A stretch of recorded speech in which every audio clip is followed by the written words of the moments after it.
Bienvenidos compañeros y compañeras a este video.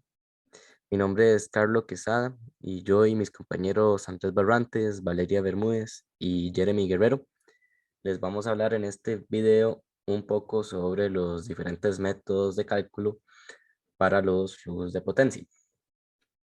Primero me gustaría empezar hablándoles sobre qué es un sistema eléctrico potencia. Un sistema eléctrico potencia son los sistemas encargados de proveer de energía eléctrica a los diferentes clientes consumidores de potencia eléctrica. Estos sistemas eléctricos de potencia tienen tres principales funciones, las cuales son generar la energía eléctrica en primer lugar, la distribución la distribución de la energía eléctrica a los diferentes consumidores y la transmisión de la energía eléctrica desde el lugar donde se genera hasta el lugar donde va a ser distribuida. Aquí marcamos en negrita la de transmitir debido a que la transmisión de la energía es una de las partes de mayor importancia en un sistema eléctrico de potencia, debido a la gran cantidad de recursos humanos y económicos que son necesarios para su buen funcionamiento. La transmisión de la energía es transportada por medio de conductores, los cuales pueden ser tanto líneas elevadas así como cables subterráneos. La transmisión debe de contar con unos requerimientos mínimos para poder proveer al consumidor con energía eléctrica de la calidad, como por ejemplo mantener el voltaje nominal, el cual no varíe más de un 10% o una frecuencia que no varíe más o menos de 0.1 Hz. Los sistemas eléctricos de potencia deben ser capaces de generar suficiente energía eléctrica con el fin de que los consumidores siempre puedan contar con la potencia y la energía eléctrica que ellos vayan a necesitar. Además, los sistemas eléctricos de potencia deben de distribuir la energía de una forma adecuada, con el fin de que tengan el menor impacto ecológico y el menor impacto visual al mismo tiempo. Por ejemplo, un impacto visual se genera al tener una gran cantidad de postes o, por ejemplo, tener también una gran cantidad de tendido eléctrico, lo cual resulta poco estético.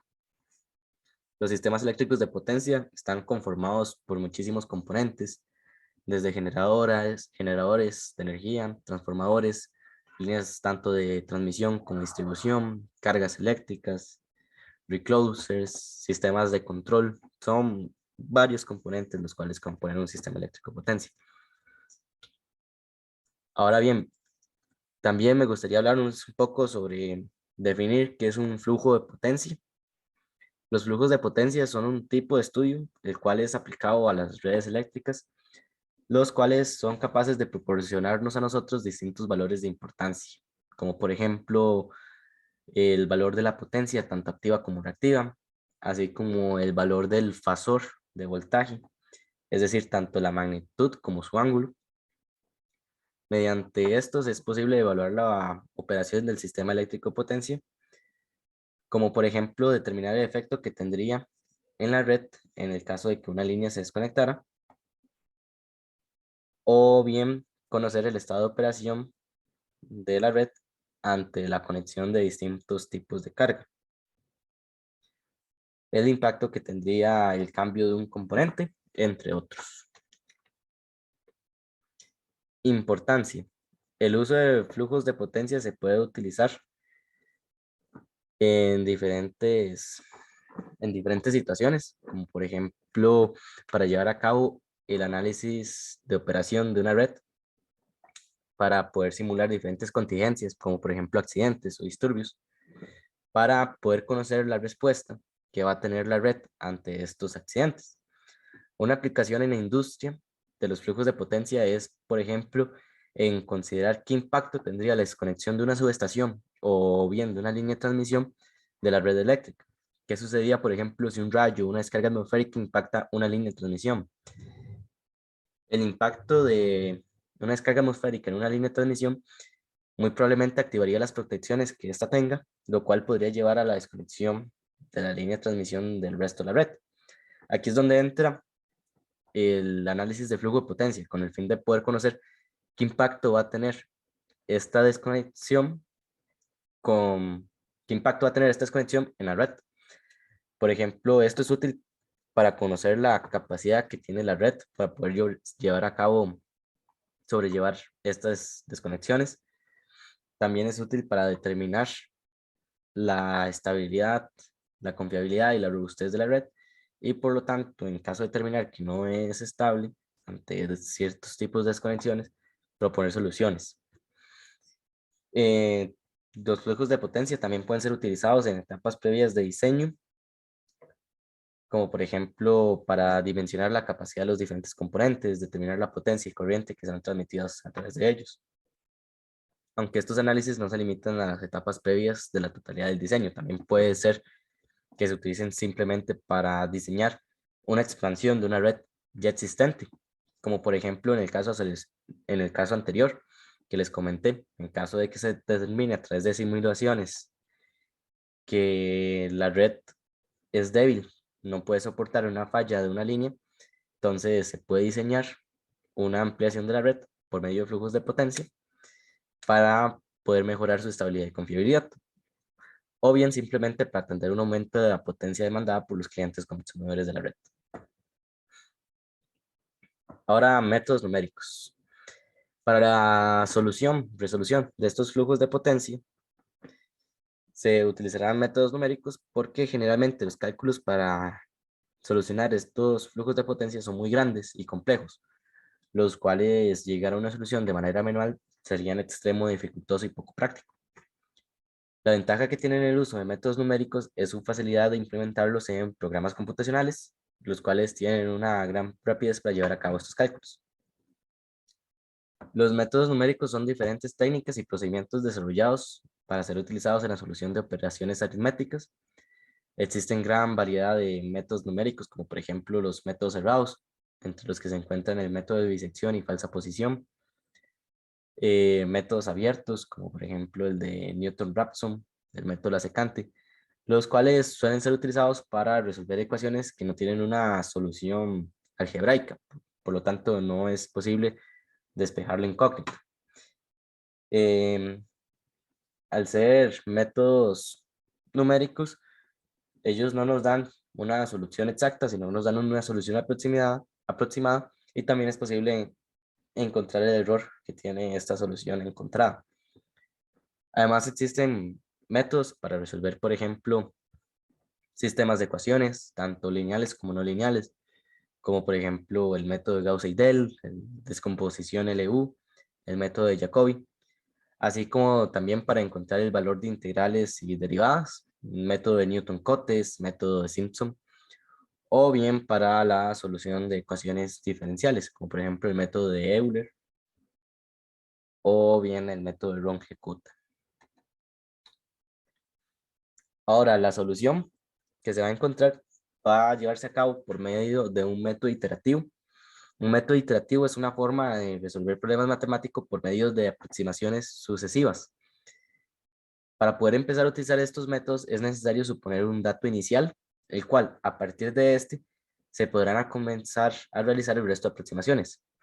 Son útiles para resolver problemas que involucran un gran número de incógnitas y variables, como por ejemplo el método de Gauss-Seidel, el método de Jacobi, el método de Newton-Raphson. Todos estos son métodos iterativos, por lo que será necesario determinar un valor inicial y comenzar a realizar aproximaciones sucesivas con el fin de encontrar nuestro resultado con el menor error posible o con un error aceptable. Al ser iterativo se necesita suponer datos iniciales, como se comentó anteriormente, y se debe ser cuidadoso al momento de escoger estos valores iniciales, ya que si bien se podría llegar a escoger un valor muy alejado del valor real, y el método numérico podría llegar a fallar y diverger. O bien, igualmente podría converger, pero con un mayor de iteraciones y cálculos.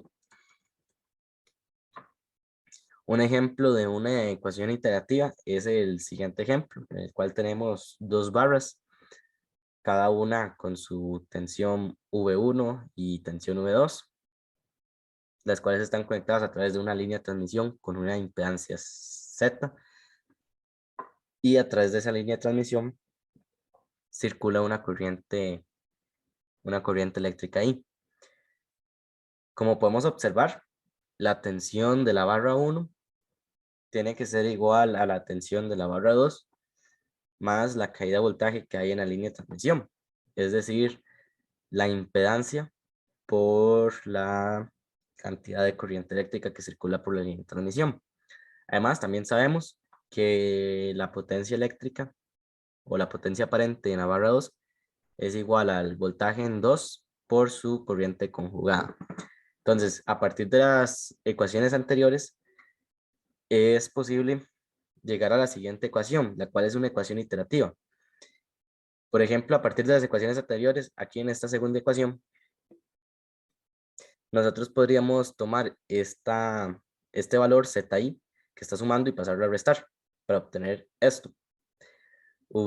Despejar V2 y tener una expresión para V2. V2 es igual a V1 menos Z por I. Y aquí finalmente lo que se hace es despejar el I conjugado y obtenemos que la I es igual a la potencia conjugada dividido entre V2 conjugado. Y eso es lo que tenemos en esta ecuación. Como pueden ver, es una ecuación iterativa, ya que para poder conocer el valor es necesario conocer la aproximación anterior. Conforme se vayan realizando aproximaciones sucesivas, se irá disminuyendo el error y es posible encontrar un valor muy preciso para el voltaje en luz. Ahora también es necesario hablar un poco sobre la matriz de admitancia, la cual será utilizado en los diferentes métodos numéricos. La matriz de admitancia también se conoce como Y barra y es única para cada sistema de potencia, es única para cada red. Por lo tanto, muchos métodos numéricos utilizan la matriz de admitancias para poder obtener los distintos valores de nuestro interés al momento de resolver los flujos de potencia. La matriz de admitancias se obtiene a partir del análisis por medio de la ley de corrientes de Kirchhoff. Recordemos que las barras son los nodos de la red donde se conectan los distintos tipos de equipos, como por ejemplo los generadores, los transformadores, las líneas de transmisión y distribución, y hasta las mismas cargas pueden estar conectados a ellas. La matriz de admitancias resulta útil para encontrar los valores de voltaje que tiene cada barra respecto al neutro y también para determinar la cantidad de corriente que estas barras están entregando a la red. O bien, en caso de ser cargas las cuales están conectadas a la barra, encontrar la cantidad de corriente que está siendo suministrada por la barra hacia la carga. Ahora, corriente a partir de la matriz de admitancias. Recordemos que a partir de esta ecuación, que resulta de la ley de Ohm, el voltaje es igual a la corriente por la impedancia. Por lo tanto, que si pasamos la impedancia a dividir, nos queda que la corriente es igual al voltaje por el inverso de la impedancia. Y recordemos que el inverso de la impedancia es la admitancia. Ampliando esto a un sistema matricial, encontramos que las corrientes de la barra 1, de la barra 2 y así hasta n barras son iguales a la matriz de admitancias de esa red multiplicado por el voltaje 1 por el voltaje 2, así hasta el voltaje de n barras. A través de esta ecuación matricial podremos encontrar que la corriente de la K barra es igual a la admitancia 1 por el voltaje 1, por la admitancia 2 por el voltaje 2, así hasta una admitancia n por el voltaje n. Y se llega a esta ecuación en forma de suma. Las ecuaciones de flujo se obtienen a partir de la ecuación anterior, en donde a través de un proceso algebraico es posible llegar a esta expresión de acá, que es finalmente la que se va a utilizar para la resolución de los distintos métodos numéricos. Ahora, tipos de barras. Existen tres diferentes tipos de barras. Está la barra de generación PV, que son aquellas donde la barra está conectada a un generador, de donde se conoce el voltaje generado y la potencia P generada. También se encuentran las barras PQ, que son aquellas a las cuales se encuentra conectada una carga a la cual se le conoce la potencia activa que consume y su potencia reactiva. Y también se encuentran las barras de respaldo, que son conocidas por ser un conductor inactivo, en las cuales se especifica el voltaje y el ángulo, el cual se encuentra en esa barra. Usualmente se utiliza por conveniencia que el fasor es igual a 1 ángulo 0. Ahora, los métodos numéricos que se verán en la siguiente presentación serán los siguientes: el Newton-Raphson formal, el Newton-Raphson con desacoplado rápido y finalmente Gauss-Seidel. Ahora la presentación la continuarán mis compañeros.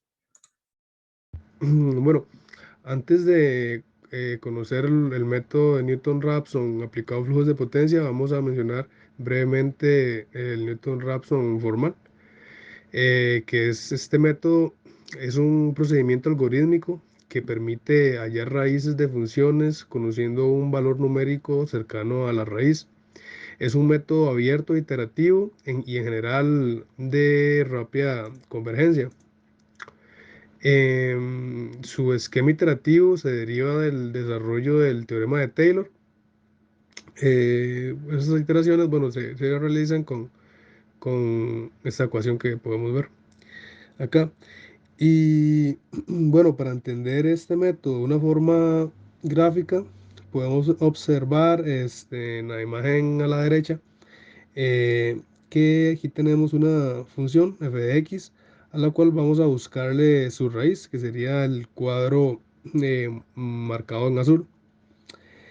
Entonces, una vez establecido nuestro valor inicial, que sería el x sub 0, vamos a trazar una recta tangente a la gráfica en ese punto y vemos el punto de corte con el eje x, que en ese caso tendríamos x sub 1. Este mismo procedimiento lo vamos a realizar para obtener x sub 2 y de la misma forma para obtener x sub 3. Como podemos ver en la gráfica, se realizaron esas tres iteraciones y en cada iteración siempre se fue aproximando cada vez más a la raíz buscada.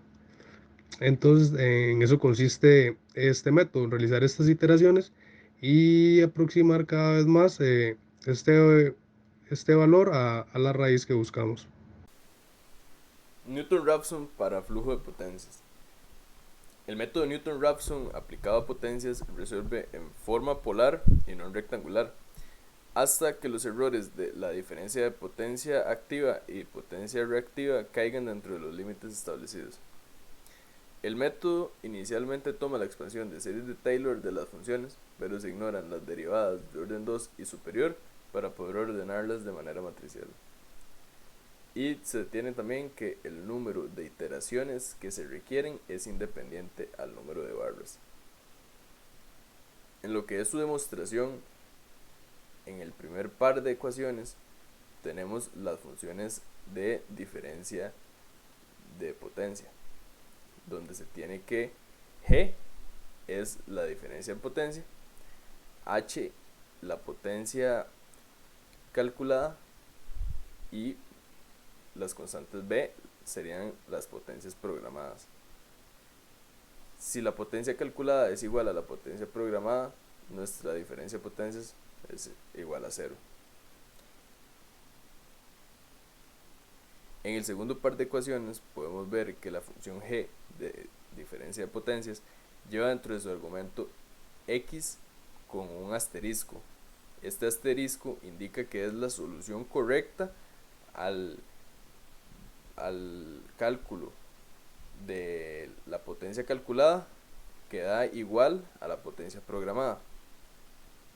Para solventar esto, nosotros que tendríamos que escoger un valor inicial, el cual podemos ver del lado derecho de esas ecuaciones, con un superíndice 0, se le suma un delta x para ejemplificar la diferencia que habría entre la solución correcta y la que nosotros escogimos. Y en el último par de ecuaciones se desarrolla por series de Taylor para poder separar los argumentos de las ecuaciones. Siguiendo con la demostración, ahora se tendría que, para resolver el sistema de ecuaciones planteado mediante las funciones de error anteriores, se tiene esta manera matricial, en donde se obtiene un jacobiano en el cual se derivan todas las funciones parcialmente respecto a todas sus variables, quedando una matriz cuadrada. Este jacobiano vendría multiplicando la matriz de las diferencias que hay entre nuestro valor que escogimos y el valor correcto. Y la multiplicación del jacobiano por la matriz de errores da igual a la matriz de error en potencias.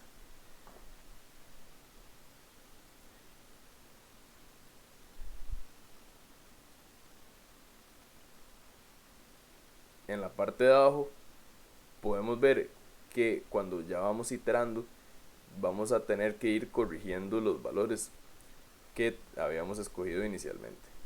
Entonces podemos ver que en el caso de x1 con el superíndice 1 vendría siendo el valor, el primer valor que yo corrijo, y el x con superíndice 0 el valor que yo escogí inicialmente. Entonces, para obtener mi primer valor corregido, agarro el valor que escogí inicialmente y le sumo el resultado que me dé la diferencia de x de la operación matricial anterior.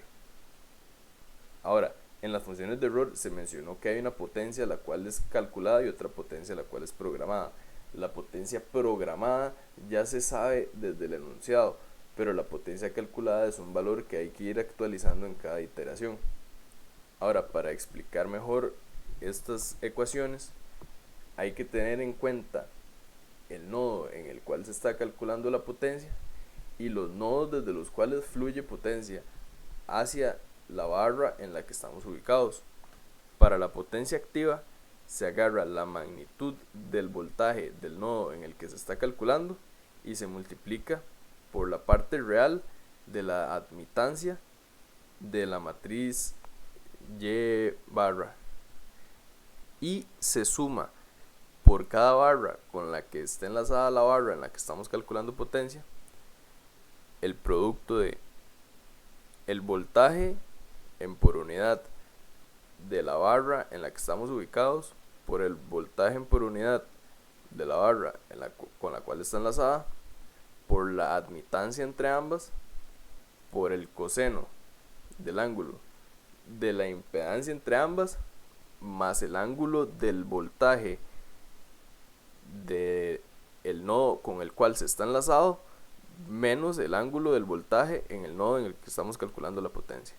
Para el caso de lo que es potencia reactiva, es un cálculo similar, con la diferencia de que los términos van en negativo. El voltaje cuadrado del nodo en el cual se está calculando la potencia reactiva ahora se multiplica por la parte imaginaria de la admitancia. Y en la sumatoria, en vez de tener un coseno, ahora tenemos un seno. Bueno, yo les voy a hablar sobre el ejemplo del método Newton-Raphson. Eh, para este ejemplo tenemos un sistema de potencias de 3 barras, donde las impedancias de líneas son las mostradas aquí a continuación, donde tenemos que para cada una de las líneas son iguales. Estas son de 0,02 más J 0,08.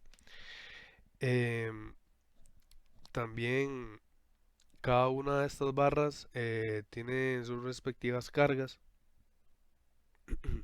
que en el caso de la 1, bueno, tenemos tanto el voltaje de 1,04 con ángulo de 0, PU, y su carga de 2 más J1.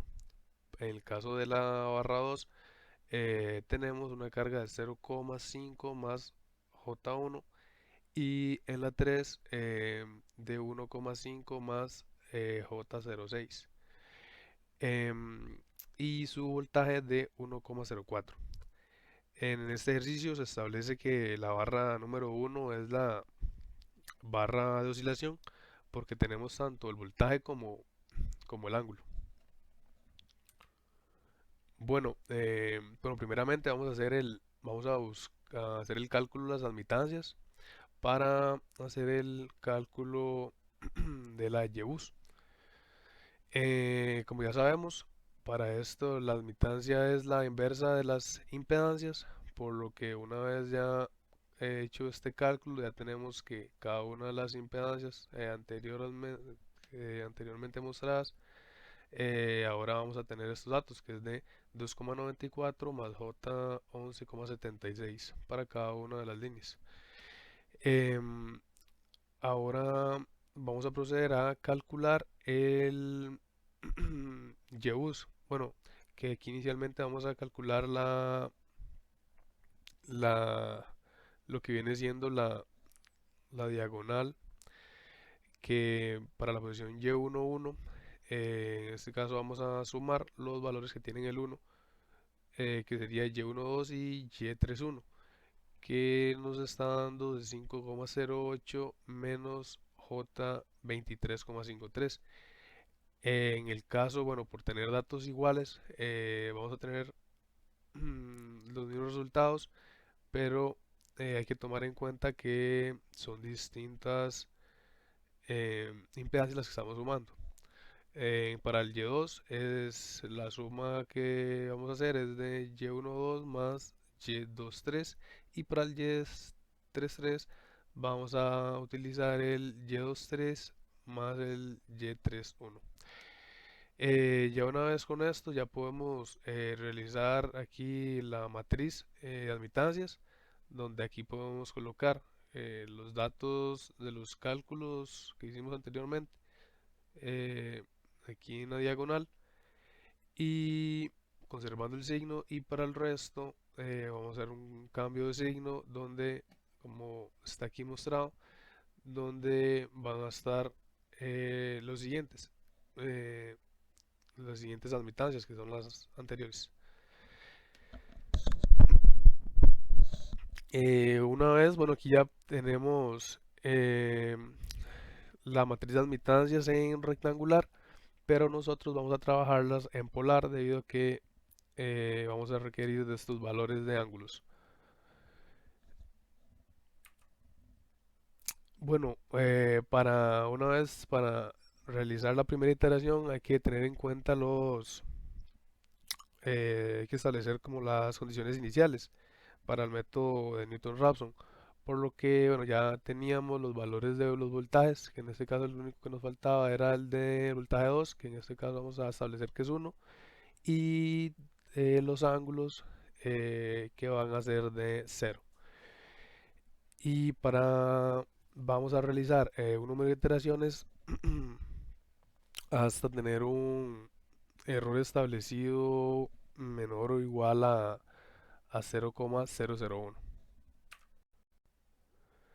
Eh, bueno, iniciamos con el cálculo de las potencias, que para bueno, para el cálculo de la potencia número 2 vamos a tener que es el voltaje del nodo donde se calcula por el voltaje del nodo donde enlaza, que sería V1, por la admitancia entre estos, por el coseno del ángulo entre estos más el el ángulo de enlaza menos el ángulo donde se calcula.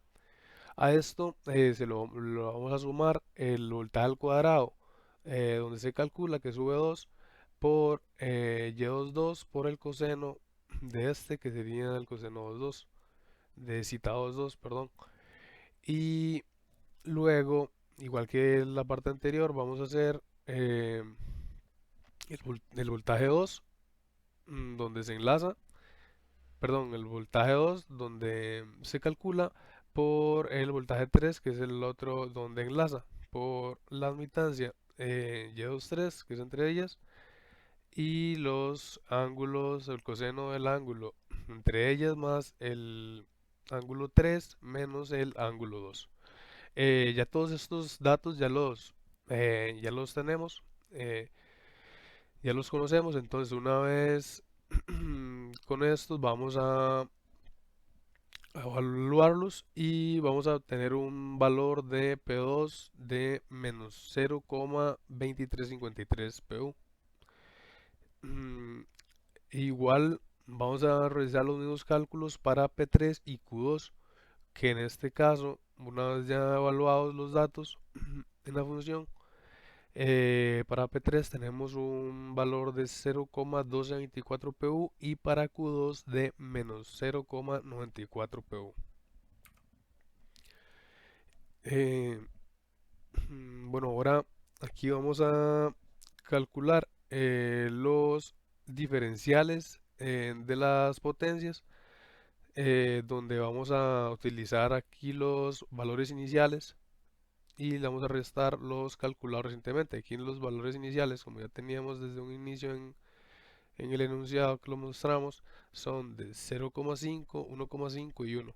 Y a esto le vamos a restar estos valores que acabamos de calcular, por lo que el diferencial P2 nos dio 0,7353 PU, el 3 menos 1,6224 PU y el Q2 1,9412 PU.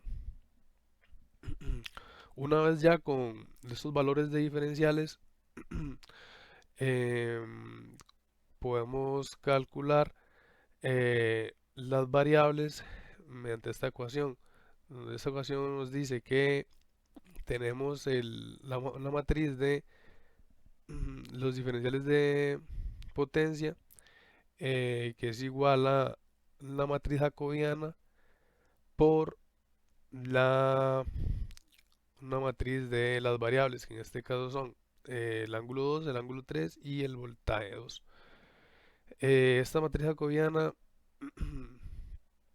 ya antes explicó, eh, son cada una de las diferenciales derivado parcialmente por cada una de las variables que tenemos. Por lo que, bueno, por cuestión de tiempo, se hizo el cálculo de la primera de P2 al ángulo 2, de esa primera derivada parcial, donde una vez evaluados los datos que conocemos, nos dio de 2447. Y ya eh, aquí podemos ver donde ya tenemos toda la matriz completa, y ya podemos proceder a despejar la matriz de las variables. Aquí, como podemos ver, ya tenemos despejada la matriz, por lo que tenemos la inversa de esta matriz por el diferencial de las potencias. Una vez se realiza esta inversa y se multiplica por esta otra matriz, vamos a tener los siguientes datos: que para el diferencial del ángulo 2 tenemos menos 0,0231, para el 3 tenemos menos 0,0655 radianes, y para el voltaje, diferencial de voltaje, tenemos 0,0885. Eh, Ahora podemos proceder a calcular los nuevos valores, por lo que vamos a tomar los iniciales más los diferenciales que acabamos de calcular, que para el ángulo 2 vamos a tener que va a ser igual de menos 0,0231, vea que el ángulo inicial era 0. Igual va a ser para el ángulo 3, va a quedar de menos 0,0655. Y para el voltaje 2, el nuevo valor de este va a ser de 1,0855 PU. Luego, para comprobar si debemos realizar otra iteración, se realiza una comparación de cada una de las variables, como podemos ver acá. Y en este caso, como este está fuera de lo establecido, que era de 0,001, debemos realizar una segunda iteración. Acá, para la segunda iteración, ya vamos a tomar en cuenta los nuevos datos, los datos actualizados, que son dato V2, el del ángulo 2 y el ángulo 3 que calculamos. Aquí tanto en radianes, aquí lo tenemos con grados. Y vamos a realizar nuevamente los valores, el cálculo de los valores de potencia, que aquí, bueno, como podemos notar, tenemos que utilizar los nuevos valores, como los del voltaje, como los ángulos. Y aquí los datos para P2 nos da 0,5707 PU, para P3 menos 1,5353 PU y para Q2 1,171 PU.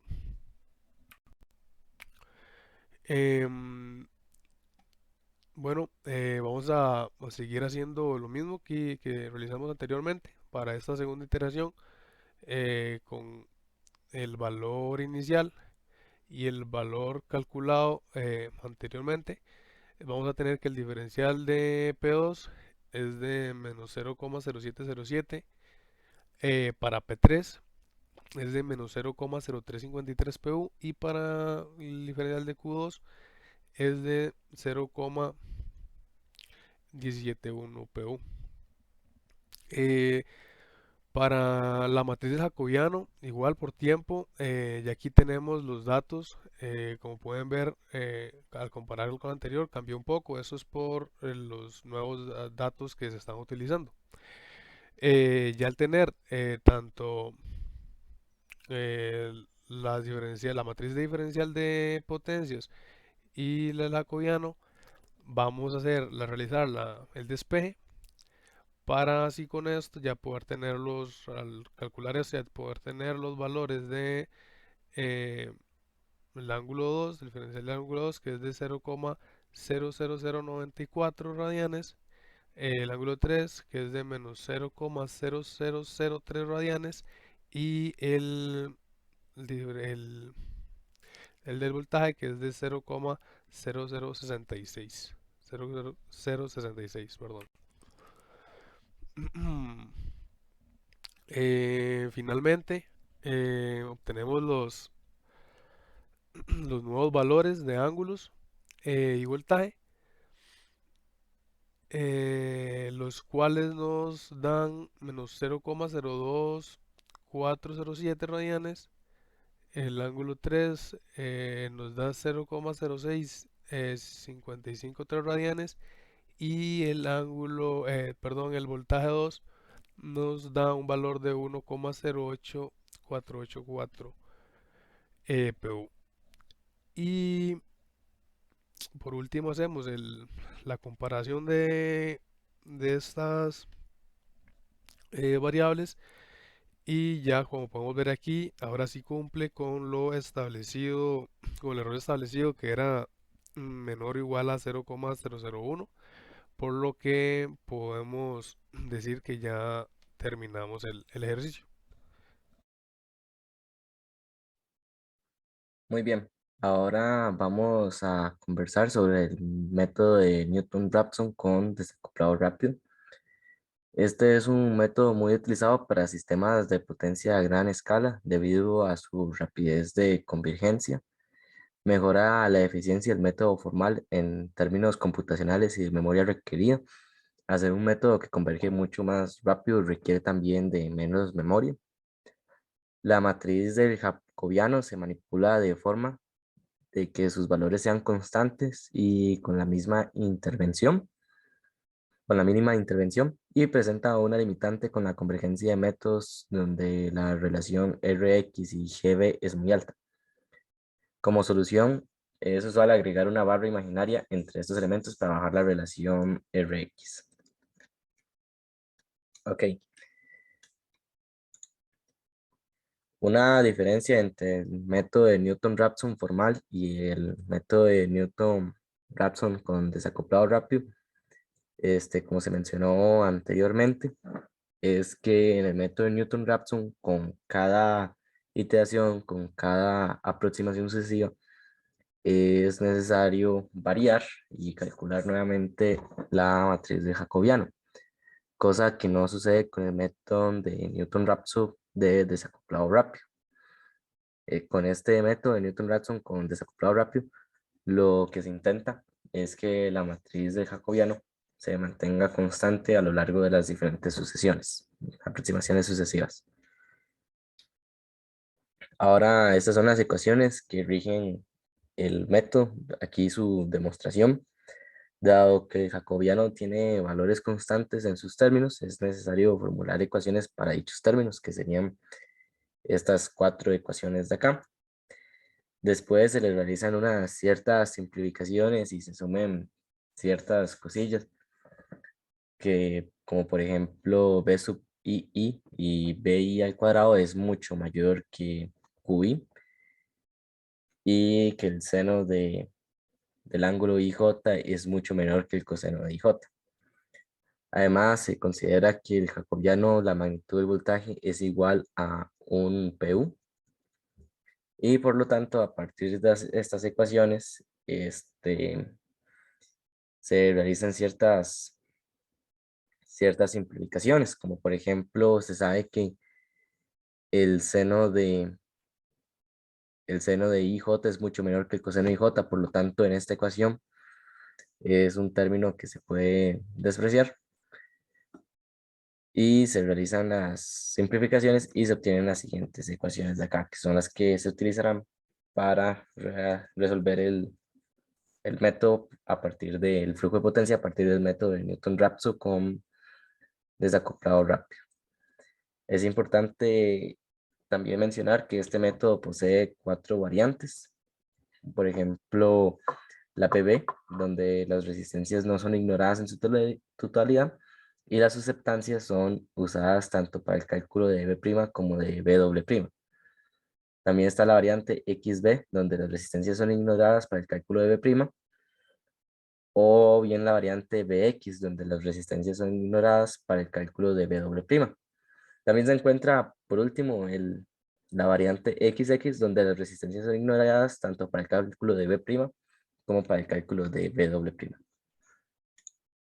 En el Newton-Raphson desacoplado rápido, para lo que es el cálculo del error en las potencias o la diferencia de potencias, vendría siendo similar al Newton-Raphson formal, en donde se tiene la potencia programada menos la potencia calculada, con la diferencia de que ahora la potencia calculada activa y reactiva se calculan de una manera distinta debido a ciertas simplificaciones de este método.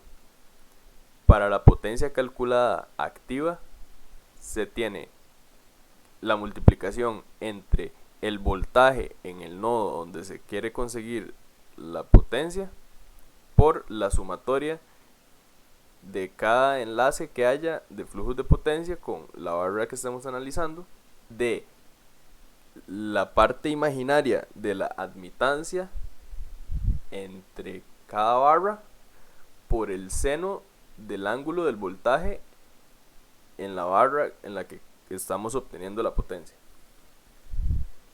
Y para la potencia calculada reactiva lleva un término más, el cual es el voltaje en la barra en la cual estamos queriendo conseguir la potencia reactiva multiplicado por la parte imaginaria de la admitancia menos, y aquí sería un cálculo similar a la ecuación de arriba, con la diferencia en que aquí se tiene un coseno en vez de un seno.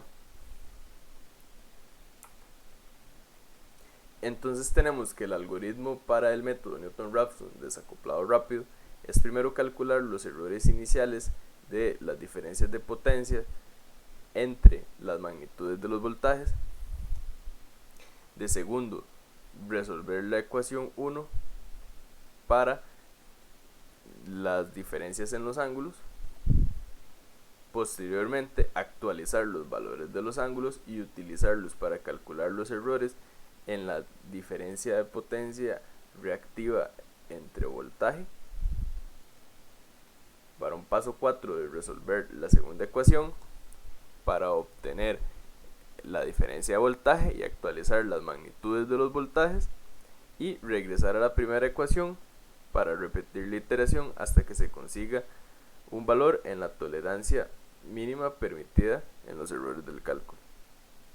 Ahora, para dar un ejemplo de este método, tenemos el siguiente sistema de dos barras, en el cual tenemos que la primera barra es la barra de compensación, y en la segunda barra tenemos una potencia consumida real de 0.6 por unidad y una potencia reactiva consumida de 0.3 por unidad.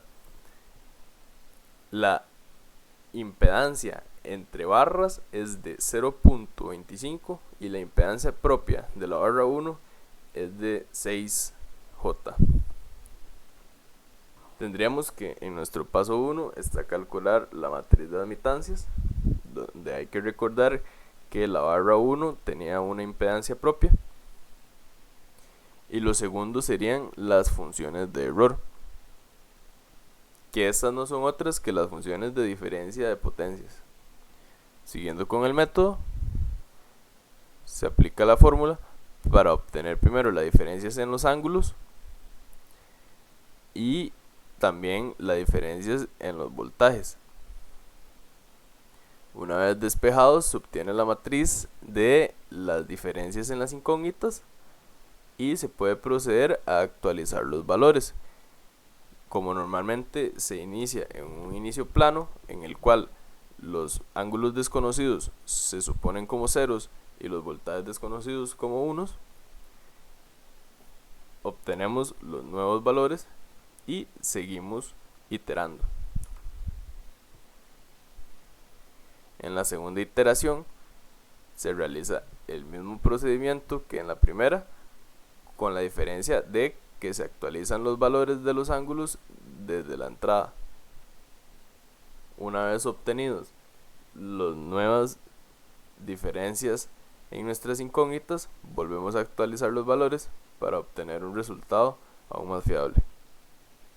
Ya para la tercera iteración, donde volvemos a actualizar los datos con los resultados obtenidos en la segunda iteración, obtenemos que en nuestras diferencias en las incógnitas o matriz error, ya los valores están dando en magnitudes de por 10 a la menos 3, lo que significa que el valor real ya se encuentra cerca del valor que estamos obteniendo.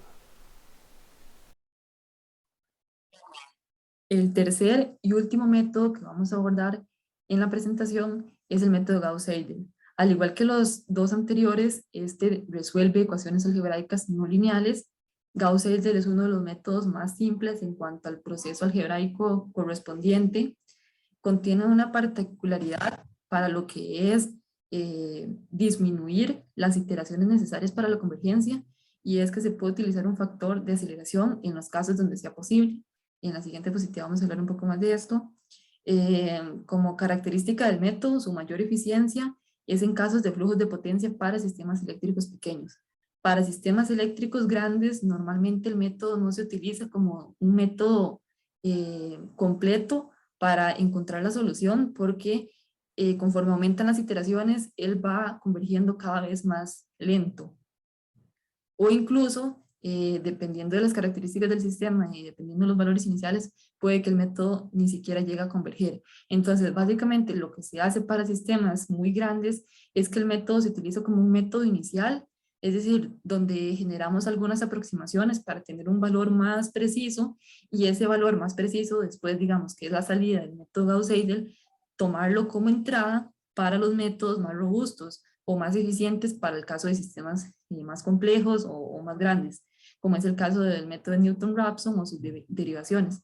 Entonces, básicamente, el método normalmente no se utiliza como el formal o el entero para sistemas grandes, sino que se utiliza como un método inicial que nos va a dar los valores de entrada para utilizarlos en otro método en el que ya sí se va a resolver el sistema por completo.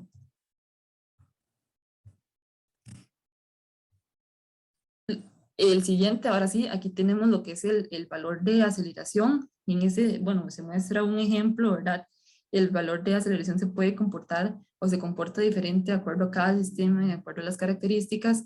Básicamente, bueno, aquí vemos el comportamiento en la gráfica derecha de lo que es el factor de aceleración con respecto al número de iteraciones, ¿verdad? Del sistema mostrado en la izquierda, que es un sistema de 5 barras. Podemos ver en la gráfica que, bueno, llega un punto crítico, ¿verdad? Donde el número de iteraciones es mínima, ¿verdad? A partir de ahí, el factor, bueno, De ahí hacia la izquierda el factor de aceleración venía en decrecimiento y a partir de ese número mínimo de iteraciones el factor de aceleración va creciendo. Entonces, este es principalmente de este sistema, pero bueno, y el factor se comporta de maneras diferentes para cada uno. Básicamente, en esta diapositiva lo que se puede ver es la fórmula que se utiliza para lo que es el factor de aceleración. Aquí, bueno, hay que tener en cuenta que este factor o esta fórmula, este tipo de corrección, se genera en cada iteración. A partir de, en el final de cada iteración, se tiene que aplicar la fórmula en el caso de que sea posible, ¿verdad? Para lo que es poder acelerar el voltaje o acelerar la convergencia, obteniendo un valor de voltaje un poco más preciso en cada iteración. Entonces, básicamente, bueno, aquí podemos ver que es el voltaje sub i a la R, donde R significa que es la iteración anterior a la que estamos actualmente, el alfa sería el voltaje de aceleración y el V sub i a la R más 1 sería la iteración actual. Entonces, de manera general, si estamos terminando nuestra segunda iteración, entonces los valores del voltaje que debemos ingresar es el subíndice I significa el voltaje de cada barra. Entonces, si son 4 barras, vamos a tener el voltaje V sub 1, V sub 2, o dependiendo del voltaje que se esté calculando. Entonces, por ejemplo, si estamos calculando el voltaje en la barra 3, lo que se va a tener es que vamos a tener que ingresar el voltaje de la iteración 1, ¿verdad? Que es la iteración anterior a la segunda, y el voltaje de la iteración 2. Entonces, después de aplicar esta fórmula, lo que vamos a encontrar es un voltaje de la iteración 2, pero corregido. Es decir, no es un voltaje de una tercera iteración, sino es de la misma iteración, pero acelerado. Que esto es lo que nos va a ayudar a lo que es aumentar el proceso de la convergencia del método.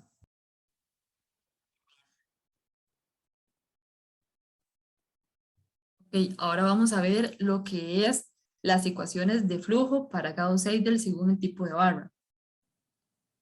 Bueno, como ya anteriormente se mencionó, hay 3 tipos de barra. Para este caso, la forma de manipular a cada barra es muy similar, pero sí tiene alguna diferencia. Para el caso de la barra PQ, como ya sabíamos, en ese caso lo que tenemos, los valores que conocemos son los valores de la potencia real y la potencia reactiva. Se desconoce lo que es la magnitud del voltaje y su ángulo. Entonces, básicamente esta ecuación que se puede ver acá es la ecuación iterativa, o la ecuación con la que se van a generar las iteraciones para el método. Y bueno, aquí rápidamente la K va a indicar el número de barras, el número de barra que se está analizando en ese caso. Por ejemplo, si estamos averiguando el voltaje en la barra 2, entonces esta K sería V sub 2. Entonces, básicamente la K significa la K en este caso sería la potencia en la barra 2, la potencia real, la potencia reactiva, el voltaje en la barra 2. La Y sub doble K sería la posición de la diagonal para la barra 2, es decir, la posición en la fila 2, columna 2, ese sería el valor que utilizaríamos en ese término, ¿verdad? Entonces, básicamente es el inverso de la admitancia multiplicado por la diferencia por la potencia en sí, entre el voltaje de la iteración anterior, menos la multiplicación de la admitancia, ¿verdad? De K por I por el voltaje sub I de la iteración anterior también. Esta suma aquí que tenemos acá básicamente es la suma de corrientes de lo que es la barra que estamos analizando. En este caso acá se me fue explicar que, bueno, la I, de la I hasta la N va a representar el número de barras. Entonces, si el sistema en general tiene 4 barras, entonces la suma se va a hacer desde 1 hasta 4, ¿verdad? Que es el número total de barras. Ahora, para el caso de la barra PB, igualmente, como ya conocemos, ella lo que se conocen son los valores de la potencia real neta y la magnitud del voltaje. Se desconoce lo que es la potencia reactiva y el ángulo. Entonces, esta segunda ecuación que vemos acá es exactamente la misma para la barra PQ que ya explicamos, ¿verdad? En la diapositiva anterior es la misma, simplemente que para esta barra la única diferencia es que no se puede aplicar directamente. ¿Por qué no se puede aplicar directamente? Porque como aquí vimos ya, para este tipo de barra no conocemos lo que es la potencia reactiva. Y para esta ecuación se utiliza o se necesita el valor de la potencia reactiva. Entonces, lo único que tenemos que hacer es aplicar de primero esta ecuación, que es para obtener lo que es la potencia reactiva, y ya a partir de esta ecuación o a partir de este valor, ahora sí lo podemos meter en esta ecuación y ya a partir de ahí empezar a iterar, ¿verdad? Entonces, básicamente, este proceso de primero encontrar la Q y después esa Q introducirla a esta ecuación y ya aplicar esta otra ecuación para el voltaje, se tiene que hacer en cada iteración. Es decir, en cada iteración hay que calcular Q y después hay que calcular el voltaje. En este caso, bueno, sería para la parte de la potencia reactiva, sería la parte imaginaria de la suma, de la multiplicación del voltaje de la barra por el voltaje de la barra por igualmente la posición en la diagonal de la barra, ¿verdad? Más la suma igual de básicamente esta suma representa la corriente en la barra.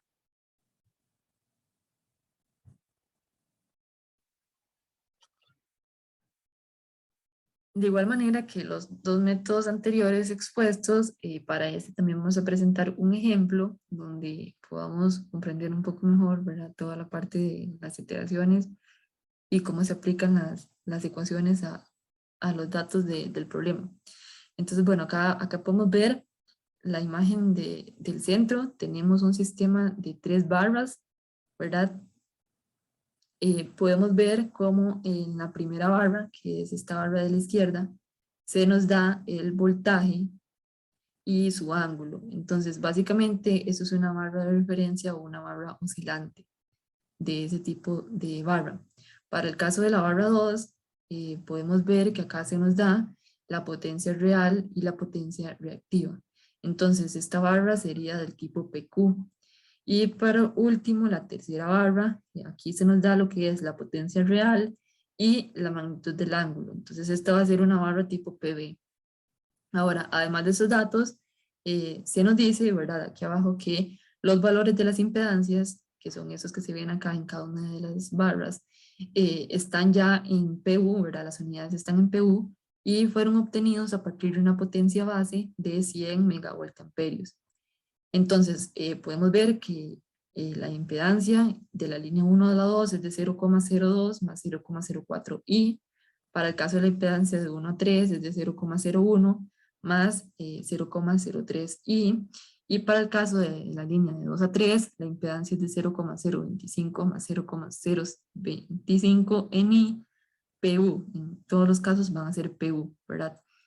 Además, también hay que tomar en cuenta que todos estos valores, tanto las impedancias como lo que son las magnitudes, las magnitudes del voltaje, los ángulos, esta magnitud del voltaje en V3, van a ser valores iniciales, pero también estos valores iniciales van a ser constantes a lo largo de todo el proceso, es decir, estos no van a cambiar. Entonces, básicamente con eso tenemos lo que es la presentación, ¿verdad?, del problema. Bueno, primero, y como la mayoría de los métodos, ¿verdad?, lo primero que necesitamos determinar es la YBUS o la matriz de admitancias. Entonces, como en nuestro caso, o en este caso, ya se nos daban los valores de impedancia en PU, entonces va a ser muchísimo más fácil o hay que hacer menos cálculo, ¿verdad? Entonces, en este caso tenemos la impedancia de 1 a 2, de 1 a 3 y de 2 a 3.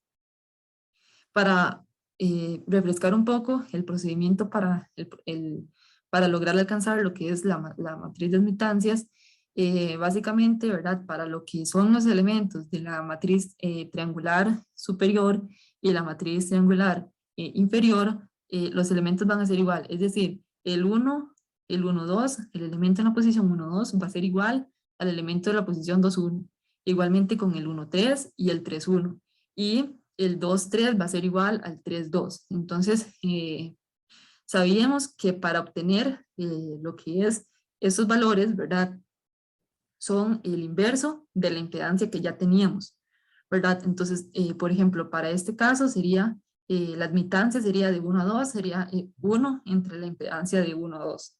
Y esta va a ser la misma admitancia para lo que es la posición en la matriz 2, 1. Entonces, básicamente, sacarle el inverso a este valor y tenemos 10 menos 20i. El mismo proceso para lo que es el 1,3 y el 3,1, que sería el inverso para este valor, y tendríamos un resultado de 10 menos 30i. Y el mismo para 2,3 y 3,2 con un resultado de 16 menos 32i. Ahora, hay que tener en cuenta que para lo que es la colocación en la matriz de admitancias, esos valores se les debe agregar un negativo al valor como tal. Es decir, en la matriz, el valor en 1,2 y en 2,1 sería menos 10 más 20i. En 1,3 y 3,1 sería menos 10 más 30i. En menos 2, en 3,2 y 2,3 sería menos 16 más 32i. Ok, entonces ya con el procedimiento anterior lo que tendríamos básicamente son estos valores que son los de la matriz triangular inferior y y el de la superior. Los únicos que nos faltarían serían los valores de la diagonal, ¿verdad? De la matriz. Entonces básicamente la posición 1, 1, lo que debíamos hacer era tomar tanto la admitancia donde hubiera un 1, ¿verdad? Entonces sería de la barra 1, 2 y de la 1, 3. Y se suman los valores que eran los que ya obtuvimos en la diapositiva anterior, obteniendo un valor de 20 menos 50i para el caso de la posición 1, 1. Para el caso de la posición 1, 2, obtenemos un valor de 26 menos 52i. Para este tuvimos que sumar los que en su base o en su subíndice contuvieran un 2, que sería de 1 a 2 y de 2 a 3. Y para la posición 3, 3, entonces sumamos solamente los que tengan un 3 en su subíndice, que sería el 1, 3 y el 2, 3. Esto nos daría un resultado de 26 menos 52i. Estos resultados de la diagonal sí se ponen directamente a cómo se nos da en la solución, es decir, no lleva ningún negativo. Entonces, básicamente aquí tendríamos lo que es el primer paso para aplicar el método, que es determinar la YBUS o la matriz de admitancias. Ok, aquí básicamente lo que tenemos es las ecuaciones ya aplicadas a cada una de las barras, ¿verdad? A nosotros se nos solicita en el problema encontrar lo que es V2 y V3 y Q3, por ende, ¿verdad? Porque en realidad el problema nos pedía solamente V2 y V3, pero como ya vimos anteriormente, nosotros en nuestro problema tenemos una barra tipo PV, entonces básicamente también debemos determinar Q3 para poder tener V3. Entonces, para el caso de la barra 2, ¿verdad? Y para el caso de V2, de la correspondiente barra, esa barra es tipo PQ. Entonces, la ecuación sí la podemos aplicar directamente. ¿Por qué? Porque tenemos todos los valores necesarios para aplicarla. Es decir, tenemos la potencia real y la potencia reactiva. Entonces, esta es la ecuación que se va a aplicar, que se va a iterar. Ahora, el único valor que se ve aquí, ¿verdad? Variable, es esta m. Y es precisamente porque la m determina el número de iteraciones por las que hay que pasar, ¿verdad? Por el problema. Entonces, es el único valor, ¿verdad? En el momento en el que nosotros empezamos con la iteración 1, entonces m toma el valor de 1, el 2 y así sucesivamente hasta las iteraciones necesarias. Y bueno, básicamente esta es la fórmula que ya explicamos anteriormente, pero aplicada a lo que es la barra 1. Acá la Y es la 2, 2, ¿verdad? Porque es la barra 2, la potencia en 2, la potencia real en 2, la potencia reactiva en 2, el voltaje en V2. Y esto, aquí, esta suma que vemos acá, es básicamente el primer subíndice de la Y corresponde al mismo subíndice o al mismo número de barra. Es decir, el primer subíndice, como estamos analizando la barra 2, va a ser 2, tanto de esta Y como de esta Y. Y el segundo subíndice va a ser la suma, ¿verdad? Esta es como la suma de la multiplicación entre la admitancia por el voltaje. Ahora, esta admitancia o el segundo subíndice va a ir creciendo, va a ir sumándose 1 dependiendo de la cantidad de barras. Hay que tener en cuenta solamente que tanto el segundo subíndice de la admitancia como el subíndice del voltaje deben ser diferentes al número o al subíndice de la barra. Es decir, en este caso no, es el voltaje 2, entonces aquí no se determina el voltaje 2, digamos, no se determina la multiplicación entre el voltaje 2 por la Y sub 2, 2, porque es básicamente la barra y, bueno, es por fórmula. Ahora, para la barra 3, lo que tenemos era tipo PV, entonces como ya vimos antes, no podemos aplicar la fórmula directamente porque nos estaría faltando lo que es la Q, ¿verdad? Entonces primero aplicamos esta Q, de igual manera acá y como ya lo explicamos anteriormente, igual la M va aumentando dependiendo de cada iteración. En este caso, esta suma igual es de impedancias, de admitancias por voltajes. En este caso sí se toma en cuenta lo que es el voltaje y el valor de la diagonal de esa barra. Entonces, por ejemplo, aquí tenemos la barra 3, aquí se toma en cuenta el voltaje 3 y la admitancia en 3,3. A partir de esta ecuación, ya después lo metemos acá, ¿verdad? Lo introducimos en la ecuación del voltaje y ya a partir de ahí es exactamente la misma, solamente que aplicada para lo que es la barra 3.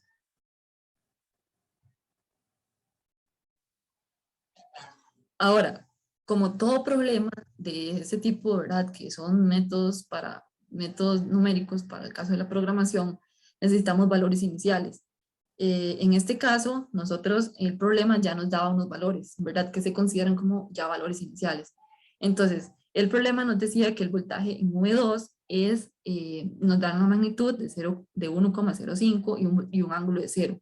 Entonces, este voltaje va a ser constante a lo largo de todo el ejercicio.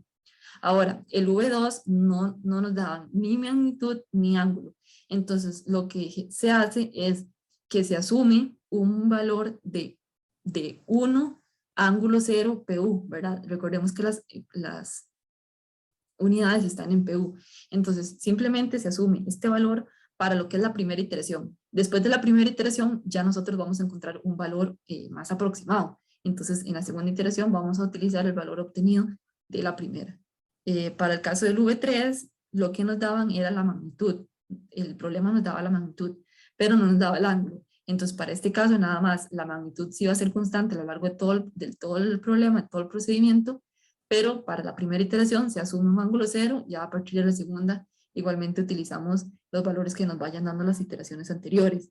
Y bueno, ya el valor de la potencia de la barra 2, sabíamos que era de 4 megawatts, para la potencia 3 de 2 megawatts, y para las potencias reales, las potencias reactivas en la barra 2 era de 2,5 megawatts, ¿verdad? La potencia Q3, la reactiva en la barra 3, se calcula en cada iteración y se nos pide que hay que calcular tanto los valores de voltaje como de potencia reactiva con un error menor por 10 a la menos 3. Entonces, básicamente, estos datos son los con los que vamos a comenzar cada una de las iteraciones.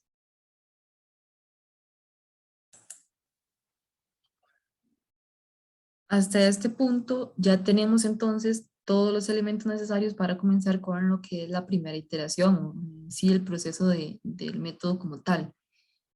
Aquí, bueno, aquí en la parte superior se muestra lo que es la matriz de admitancia, ¿verdad? Para tenerla ahí más cerca. Y bueno, aquí ya podemos empezar con cada una de las fórmulas. Para el caso de la barra 2, ¿verdad? Sería la W sub 2 de la primera iteración. Acá, como recordamos, este término es la admitancia en la posición 2,2. Entonces aquí podemos ver que es este 26 menos 52 el que tenemos en la matriz. Acá tenemos lo que es la potencia real y la potencia reactiva del sistema, ¿verdad? De la barra 2.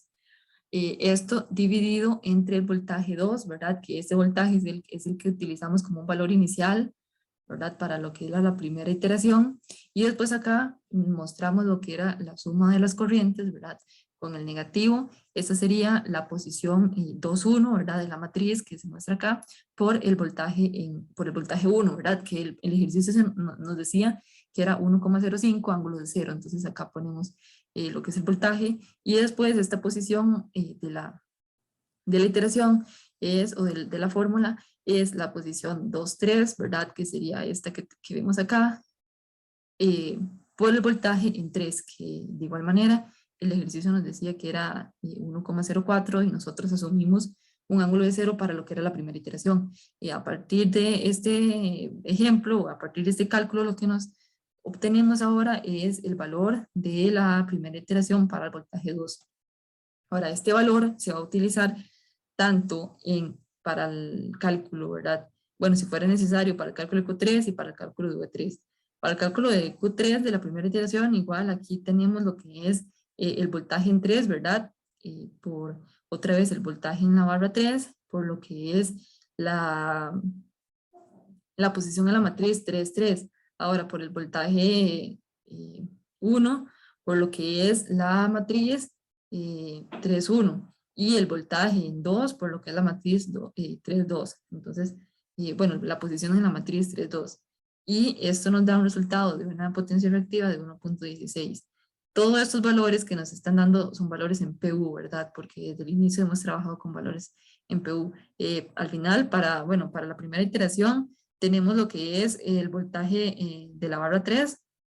En este caso va a ser la admitancia en la posición 3,3, ¿verdad? Que este es el mismo valor que tenemos acá. De igual manera aquí, como ya sabíamos, la potencia real de la barra 3 era 2, menos, ¿verdad? La potencia de la barra 3, pero la potencia reactiva. Entonces, este valor es el que ya obtuvimos acá, se utiliza acá, y bueno, ese es el valor inicial de lo que es el voltaje en V3, ¿verdad?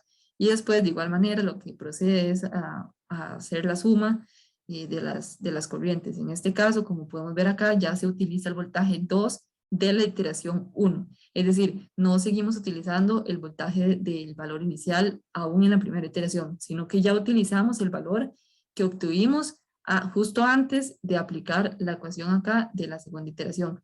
Y ya con eso tenemos lo que es un resultado tanto de voltaje 2 de Q3 y de voltaje 3 para la primera iteración. Ahora, acá tenemos un detalle. El ejercicio se nos decía que todos los valores que se nos daban iban a ser constantes a lo largo del ejercicio o a lo largo del proceso de la resolución, ¿verdad?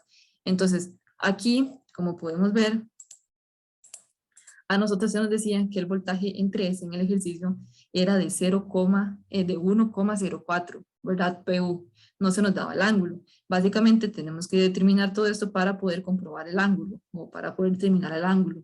Entonces, si nosotros vemos, en este caso, este nos da un valor en coordenadas rectangulares. Si nosotros tomamos este valor y lo pasamos a coordenadas polares, podemos ver que la magnitud no es 1,04. Es un valor muy aproximado o muy cercano, pero no es el 1,04, que es el valor que no podemos alterar porque era un valor inicial que se nos daba el ejercicio. Entonces, básicamente lo que debemos hacer es una corrección de ese valor. Y aquí lo que hacemos es, por así decirlo, sacar una magnitud de lo que es el voltaje, pero inversa. Porque acá tenemos, bueno, tenemos que ingresar el valor del voltaje que nos daba el ejercicio, es decir, 1,04. Ese es el valor que no puede cambiar a lo largo del proceso. Y lo que vamos a hacer es restarle dentro de la raíz la parte imaginaria del voltaje 3 que obtuvimos precisamente en la primera iteración. Esta parte tenemos que sumársela. Como está negativa, entonces al final va a terminar restando, pero la vamos a restar dentro de la raíz y para que el proceso sea, por así decirlo, equilibrado, se la vamos a sumar.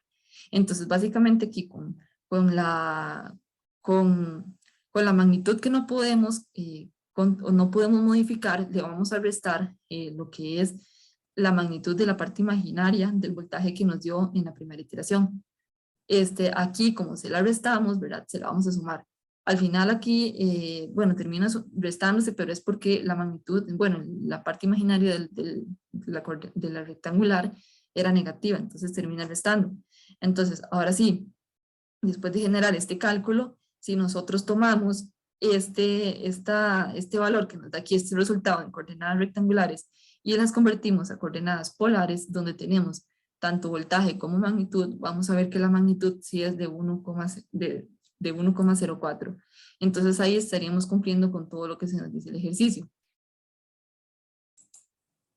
Ahora, para lo que es la segunda iteración del método, es básicamente lo mismo que ya hicimos para la primera, ¿verdad? Pero utilizando los valores actualizados que vamos obteniendo en cada una de las iteraciones anteriores. Por ejemplo, estos valores son los mismos, esos valores de potencia son los mismos porque son constantes a lo largo de todo el ejercicio. Y este valor, ¿verdad? Que es el valor de V2, es el valor que ya obtuvimos en la iteración anterior. Es este valor que tenemos acá, ¿verdad? Es el que ya utilizamos para esta parte. Y bueno, aquí de igual manera es simplemente ir multiplicando las admitancias por los voltajes con los voltajes actualizados, ¿verdad? Como podemos ver, este es el voltaje V3 que acabamos de corregir y es este el que se sigue utilizando como valor actualizado. Así obtenemos un voltaje en la segunda iteración, tanto el voltaje de la barra 2 como la potencia reactiva de la barra 3 y como el voltaje de la barra 3 también para lo que es la segunda iteración. Ahora, como podemos ver aquí, nos está pasando lo mismo que lo que nos pasó para la segunda iteración. Si nosotros tomamos estas coordenadas rectangulares y las pasamos a polares, vamos a ver que la magnitud no se mantiene en 1,04. Entonces es básicamente hacer lo mismo, ¿verdad? Esta magnitud es la que siempre se mantiene constante y lo único que va a cambiar es la parte imaginaria que vamos obteniendo en cada una de las iteraciones, que vamos a restarla, ¿verdad? En la raíz, pero se las tomamos por fuera lineal. Entonces, al final, este valor lo tomamos, lo pasamos a rectangulares y ahí sí nos va a dar 1,04. Entonces, estamos básicamente cumpliendo con lo que nos dice el ejercicio de mantener los valores iniciales constantes a lo largo de todo el proceso. De manera general, este es el proceso que se debe llevar para cada una de las iteraciones del método, ¿verdad? Teniendo en cuenta los diferentes tipos de barra que podemos encontrarnos en cada uno de los sistemas, ¿verdad? Que van a ser diferentes. Para este caso, y por cuestiones de tiempo, presentamos solamente 2 iteraciones, pero para alcanzar el error, el ejercicio se tuvo que generar hasta 10 iteraciones. El ejercicio nos pedía un error menor por 10 a la menos 3, ¿verdad? Entonces acá podemos ver que hasta en este punto, ¿verdad? En este punto se cumplió ese error, tanto para el voltaje en la barra 2 como para la potencia reactiva en la barra 3 y igual el voltaje en la barra 3. Entonces, bueno, de igual manera, el proceso para la barra 3, para la barra 4, para la barra 5 se genera igual, ¿verdad? Como cualquier método numérico en el que se van tomando los valores más actualizados que se van teniendo a partir de cada iteración anterior. Ahora, con la tabla anterior, con la tabla donde se mostraban todas las iteraciones y los errores de las magnitudes de cada uno de los que estuvimos encontrando, hasta aquí formalmente es la parte de lo que es el método de Gauss-Seidel, porque hasta aquí lo que se genera es que a partir de todas estas iteraciones nosotros vamos a obtener, o el resultado de todo esto es este valor para V2 de la iteración 10 para todos los valores, tanto para V2 como para Q3 como para V3. Es decir, esos valores son los que nosotros vamos a utilizar para lo que es el cálculo ya de la potencia y los flujos de la potencia y las corrientes correspondientes. Hasta aquí llega el método, pero bueno, igual por cuestiones de tiempo no vamos a profundizar mucho en esta parte, nada más se les deja como material de consulta y de referencia. Aquí el problema nada más seguía calculando lo que es las potencias, ¿verdad? En cada una de las barras. Aquí brindamos lo que es la ecuación que se utiliza de manera general y en cada una de las barras para nuestro problema, que eran 3. Aquí, bueno, se calcula para la barra 1, para la barra 2 y para la barra 3, ¿verdad? Aquí ustedes pueden después revisar bien esos valores y comprobar que son los que corresponden a cada uno de los factores, ¿verdad? Aquí lo que hicimos fue calcular las corrientes, ¿verdad? Los flujos de corriente de 1 a 2, de 2 a 1, de 1 a 3, de 3 a 1, de 2 a 3 y de 3 a 2. Y ya por último lo que se genera es un cálculo para los flujos de potencia en cada una de las líneas, ¿verdad? Tomando en cuenta la dirección.